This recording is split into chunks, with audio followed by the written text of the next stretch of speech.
Salah satu momok untuk ibu hamil adalah keguguran. Keguguran merupakan kondisi ketika janin gagal berkembang dan tidak lagi menunjukkan adanya detak jantung. Kondisi keguguran ini pun perlu menjadi perhatian khusus. Maka dari itu, moms harus mewaspadai berbagai penyebab dan tanda keguguran. Nakita ID kali ini mau mewawancarai dokter spesialis kandungan untuk mengetahui seputar keguguran serta kematian janin. Simak videonya sampai habis ya!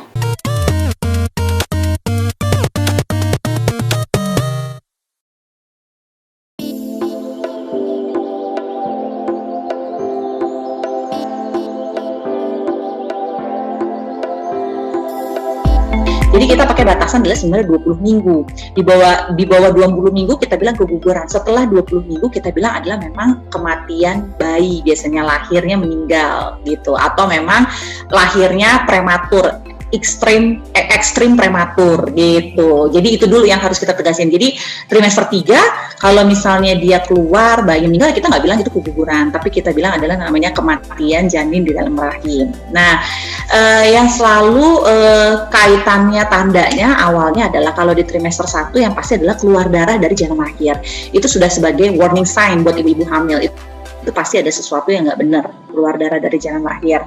Dan biasanya juga kadang-kadang diikuti dengan kram yang sifatnya kadang-kadang ringan maupun sampai berat. Dan biasanya kalau memang dia kegugurannya sudah hebat, artinya dia sudah mau keluar, biasanya perdarahannya akan banyak sekali gitu. Jadi buat ibu-ibu yang memang hamil muda gitu maupun hamil tua, perdarahan dari jalan lahir itu adalah pasti suatu tanda bahaya. Itulah waktunya kita untuk kontrol, cek kenapa dia bisa keluar darah. Keluar darah ya belum tentu keguguran, tapi sebaiknya kita cek apakah memang ada ancaman ke arah keguguran.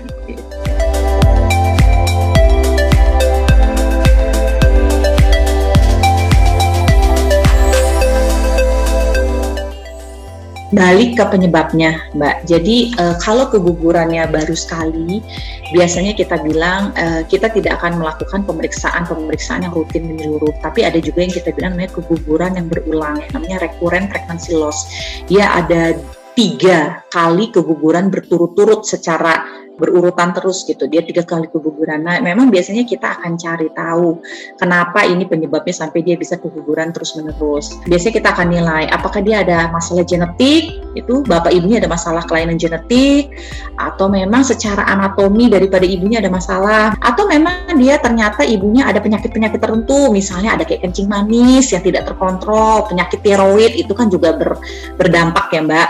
Kita lihat dulu nih, ini penyebabnya sebenarnya apa. Kalau terjadi pertama kali, dia sih untuk mendapatkan change untuk kehamilan normal kehamilan berikutnya itu besar sebenarnya, nggak ada masalah. Tapi memang kalau memang di keguguran sudah berturut-turut, itu kita akan harus evaluasi. Begitu juga ke arah-arah kelainan autoimun ya Mbak, seperti lupus atau antifosfolipid syndrome, itu juga perlu kita periksa sebenarnya. Kalau di atas udah masuk trimester 2 dan 3, itu juga biasanya kita evaluasi lagi penyebabnya. Apakah memang ada masalah ibu, bayi, plasenta, atau tali pusat. Kalau memang ternyata dia juga misalnya riwayatnya dia nggak bagus nih, tiap hamil dia selalu bayinya meninggal di usia 7-8 bulan, itu juga kita harus cari tahu penyebabnya, apakah dia memang ada masalah autoimun atau segala macam, karena yang paling sering adalah itu. Jadi tergantung sebenarnya dari penyebabnya.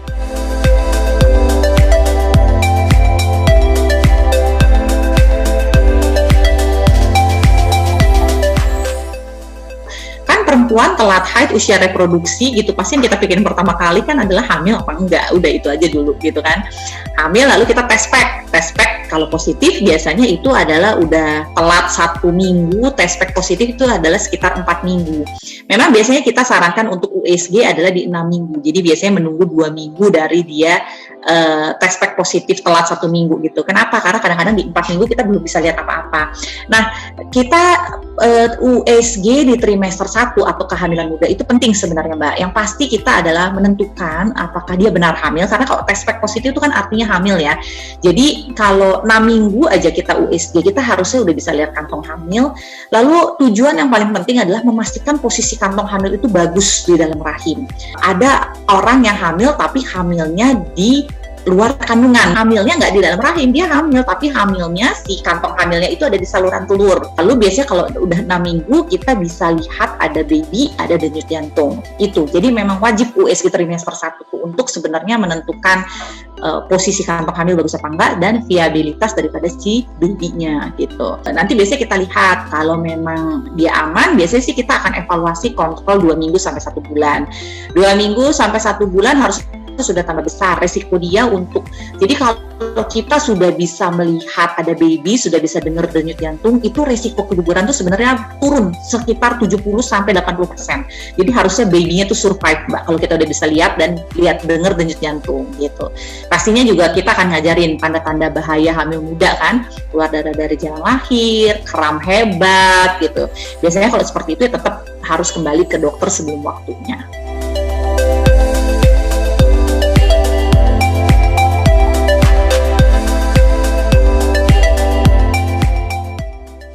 Yang seringkali menjadi mitos di masyarakat, keguguran itu berkaitan dengan kecapean, salah makan, terlalu banyak aktivitas, terlalu stres, itu yang seringkali dikaitkan dengan penyebab keguguran. Gitu.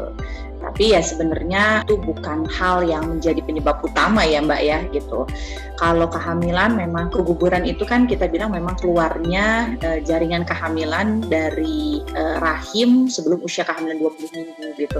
Dan penyebab utamanya adalah sebenarnya mostly pada trimester 1 adalah memang secara genetik dia memang tidak baik. Jadi apapun yang dilakukan, kalau kita istirahat, kita makan, kita bed rest, kita kasih semua obat penguat, kalau memang kualitas kehamilan itu tidak baik, ya tetap dia akan keguguran gitu.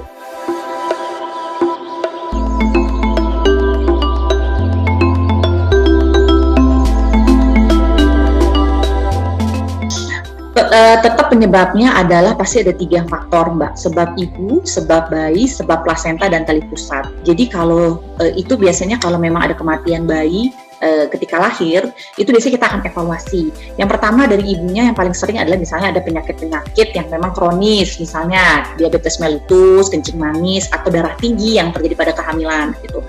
Dari bayi kita biasanya lihat, mungkin bayi memang ada kelainan kongenital, kelainan cacat bawaan yang memang menyebabkan dia tidak bisa bertahan. Dari plasenta atau tali pusat, apakah ada masalah? Apakah plasenta bentuknya kecil, tali pusatnya kecil, ataukah memang dia ada pilinan di tali pusatnya? Kadang-kadang ada yang kita bilang namanya cord accident, jadi dia memang tali pusatnya bisa terpuntir, tersimpul, atau bahkan kadang-kadang insersi tali pusatnya itu lepas dari tempatnya. Itu bisa terjadi walaupun jarang.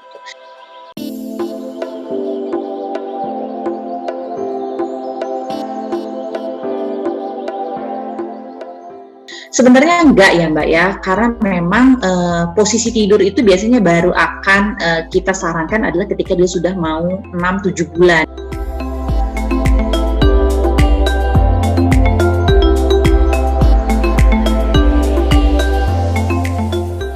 6-7 bulan tuh rahim biasanya sudah di atas gitu, dan memang biasanya kalau kita tidur terlentang gitu dia akan nekan ke atas, jadi terasa biasanya pasien sesek atau malah kadang-kadang dia ngerasa terbakar karena asam lambungnya naik gitu. Otomatis biasanya pasien juga udah tidur adalah bantalnya tinggi biasanya, dan biasanya juga dia sudah tidak akan bisa tidur lurus, karena kalau bisa lurus biasanya akan ada sudut antara punggung sama tempat tidur, jadi dia pegel, dia pasti akan otomatis miring.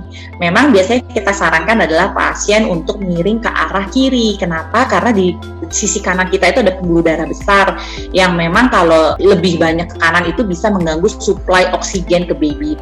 Tapi sebenarnya nggak harus selalu miring kiri Mbak, maksudnya bayi itu juga selalu punya, dia tuh pinter ya di dalam perut ibunya, dia juga akan merasa kalau dia tidak nyaman, dia pasti juga akan kasih tanda ke ibunya gitu. Jadi ya memang dominan kiri, tapi miring-miring juga is okay, nggak ada masalah. Itu dia Mams, penjelasan pakar seputar keguguran dan kematian janin. Saksikan wawancara bersama pakar lainnya hanya di Nakita Channel. Sampai jumpa di video selanjutnya. Dah!